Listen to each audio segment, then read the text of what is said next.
Argentina football team മാർച്ചിൽ കേരളത്തിലെത്തുമെന്ന് കായിക വകുപ്പ് മന്ത്രി വി അബ്ദുറഹ്മാൻ അറിയിച്ചു. മാർച്ചിൽ കേരളത്തിൽ വരുമെന്ന് ഉറപ്പു നൽകിക്കൊണ്ടുള്ള അർജന്റീന ടീമിന്റെ മെയിൽ ലഭിച്ചതായി മന്ത്രി വ്യക്തമാക്കി. നേരത്തെ നവംബറിലാണ് മത്സരം നടത്താൻ തീരുമാനിച്ചിരുന്നത്. എന്നാൽ സ്റ്റേഡിയത്തിന്റെ അസൗകര്യം കാരണം അത് സാധിച്ചില്ല. കൊച്ചി കലൂരിലെ സ്റ്റേഡിയത്തിന് അന്താരാഷ്ട്ര നിലവാരമുണ്ടെങ്കിലും ഫിഫയുടെ അംഗീകാരം ലഭിക്കാനുണ്ട്. അർജന്റീന ടീമുമായി ബന്ധപ്പെട്ട ചർച്ചകൾ ഇപ്പോഴും തുടരുകയാണെന്ന് മന്ത്രി കൂട്ടിച്ചേർത്തു. ഇപ്പോൾ കഴിഞ്ഞ ദിവസം ഒരു 2 ദിവസങ്ങൾക്ക് മുമ്പ് നമുക്ക് ഇതുമായി ബന്ധപ്പെട്ട അർജന്റീനൻ ടീമിൻ്റെ ഒരു മെയിലിൽ മാർച്ചിൽ അവർ നിർബന്ധമായും വരാമെന്നും അടുത്ത ദിവസം തന്നെ അതിൻ്റെ ഒരു അനൗൺസ്മെൻറ്റ് നടത്താമെന്നും അവർ അറിയിച്ചു.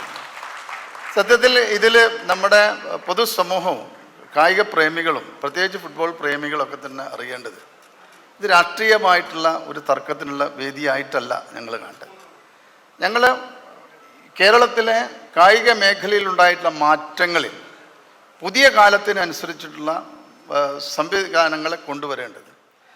നിലവിലെ സാഹചര്യത്തിൽ ഫിഫ നിലവാരത്തിലുള്ള ഒരു സ്റ്റേഡിയം കാലിക്കറ്റ് സർവകലാശാലയിലും നിർമ്മിക്കാൻ കേരള കായിക വകുപ്പ് പദ്ധതിയിടുന്നുണ്ടെന്നും ഇതിനായുള്ള പ്ലാൻ തയ്യാറാക്കിയിട്ടുണ്ടെന്നും സിൻഡിക്കേറ്റിന്റെ അനുമതി ലഭിച്ചാൽ 2 മാസത്തിനകം നിർമ്മാണം ആരംഭിക്കാനാകുമെന്നും മന്ത്രി വ്യക്തമാക്കി. ഈ channel news Malappuram. BSc optometry ഒരു പ്രൊഫഷണൽ കോഴ്സാണ്. ഇതൊരു പ്രാക്ടിക്കൽ ഓറിയന്റഡ് കോഴ്സും കൂടിയാണ്. ക്ലാസ്സിൽ പഠിക്കുന്നതിനേക്കാൾ ക്ലിനിക്കൽ എക്സ്പോഷർ കൂടുതൽ വേണ്ടൊരു മേഖലയും കൂടിയാണ്. അൽസലാമ ഐ ഹോസ്പിറ്റലിൽ ആവശ്യത്തിലധികം ക്ലിനിക്കൽ എക്സ്പോഷർ നമുക്ക് ലഭിക്കുന്നുണ്ട്. അതുകൊണ്ട് തന്നെ വേഗത്തിൽ പഠിക്കാൻ പറ്റുന്നു, എല്ലാം മനസ്സിലാക്കാനും പറ്റുന്നു. We are very happy to be the part of Al Salama Optometry College.